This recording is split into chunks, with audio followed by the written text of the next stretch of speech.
Relations between provinces and governments are at their coldest in generations. He met with premiers at the beginning, when they were mainly fellow Liberals and allies he could count on. Now, not so much. His approach has stoked regional alienation, provinces fighting against each other as the federal government fails to assert its jurisdiction. We don't need a government of Ottawa knows best, but rather we need a government of yes.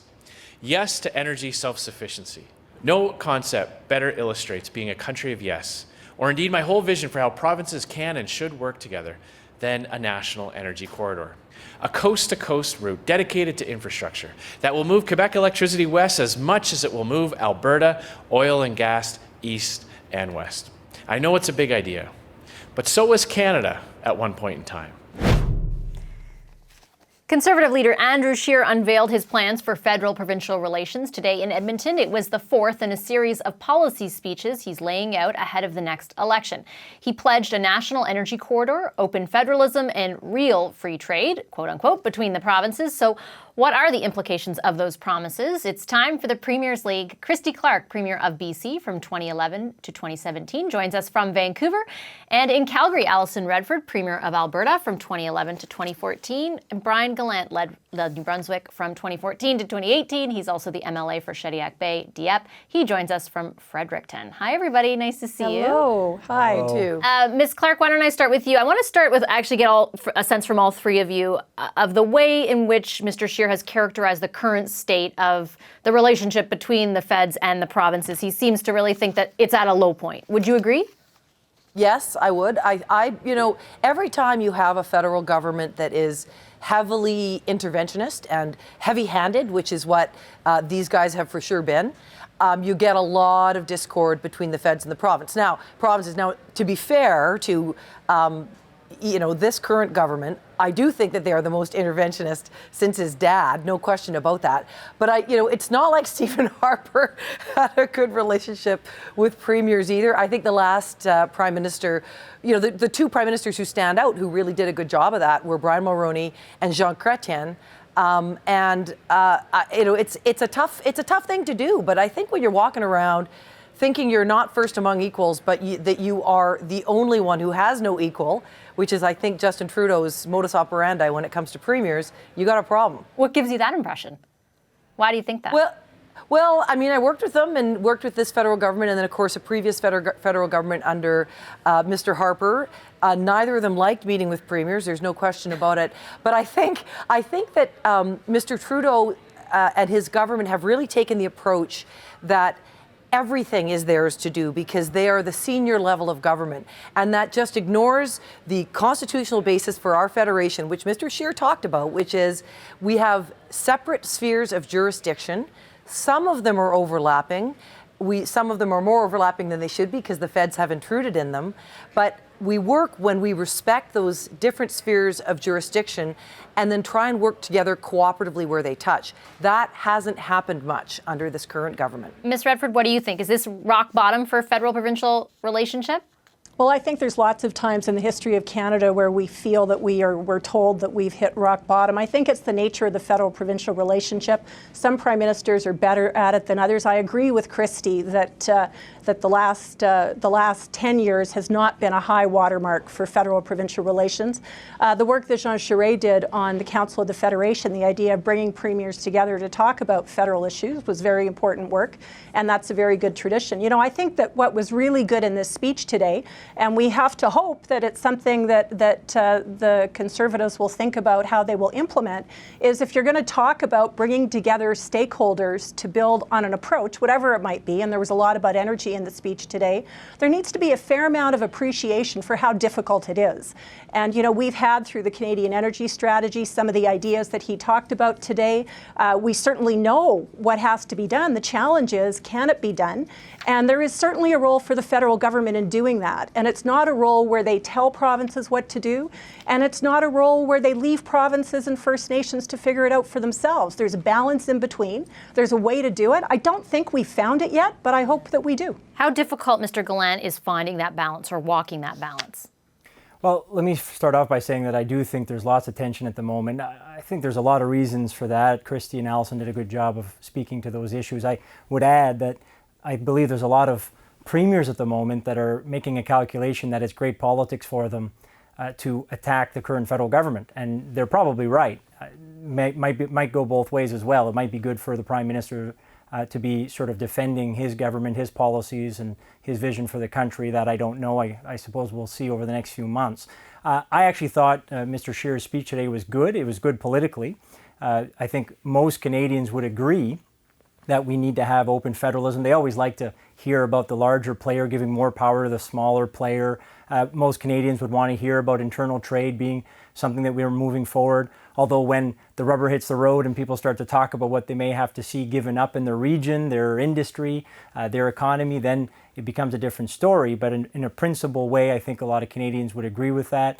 And of course, the energy corridor, I mean, I think a lot of people would say, oh, that sort of makes sense. That sounds fine.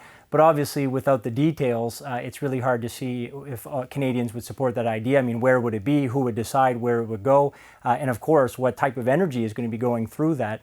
And I think when it comes to substance today, there's not much to say because not much was said.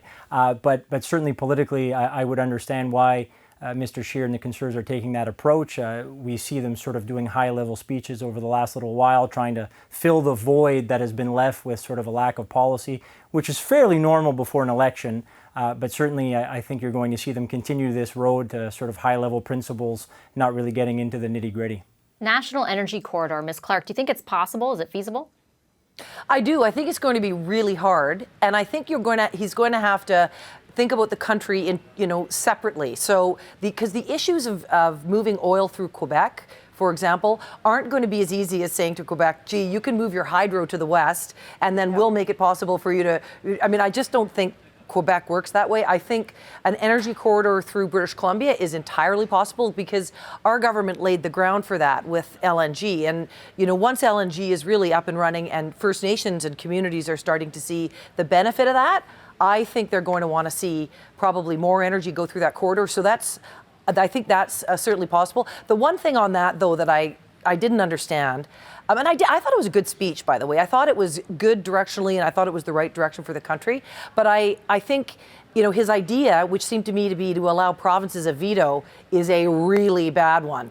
If you give any province, or therefore all the provinces, a veto, you're going to have a bag of money so big in order to pay all the bribes that provinces are going to demand in order to give their assent, you just won't be able to afford it anymore.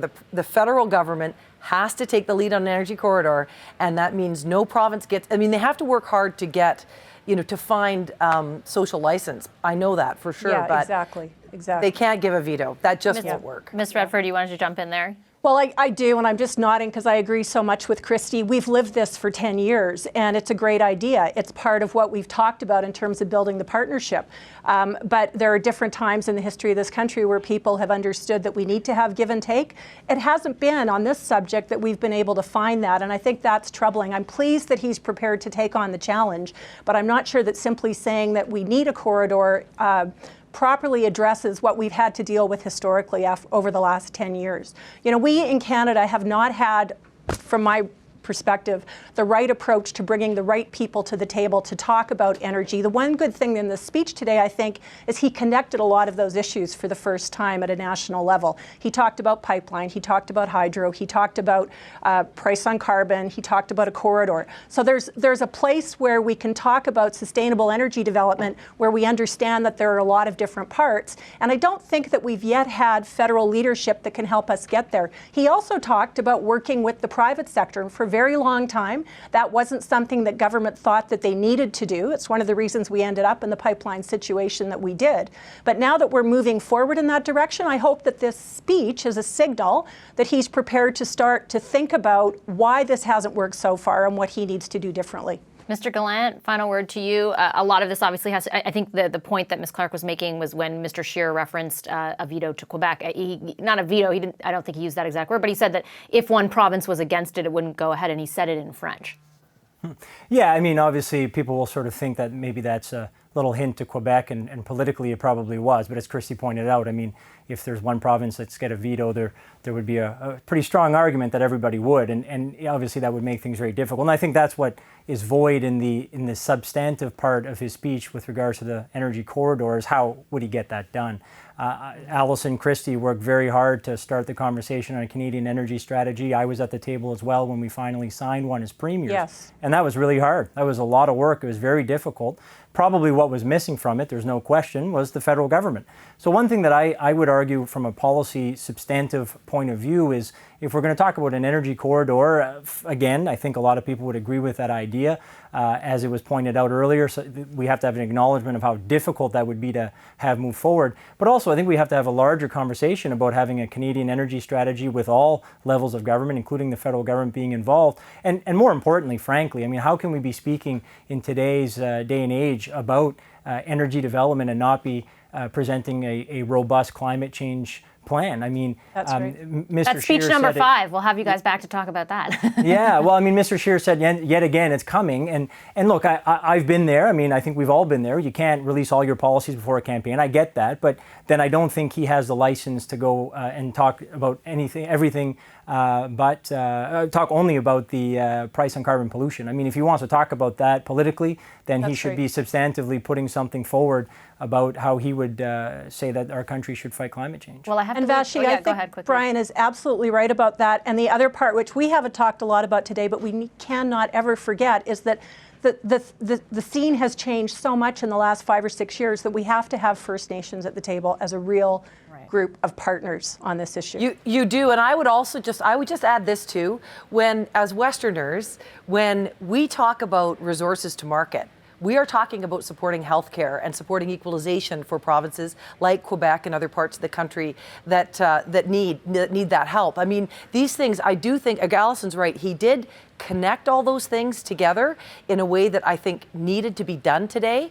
And I'm looking forward to more detail, but I would also say this. One thing he said in his speech, which is absolutely right, is a climate change strategy, which I absolutely support, I want to see from them, is not all about carbon tax.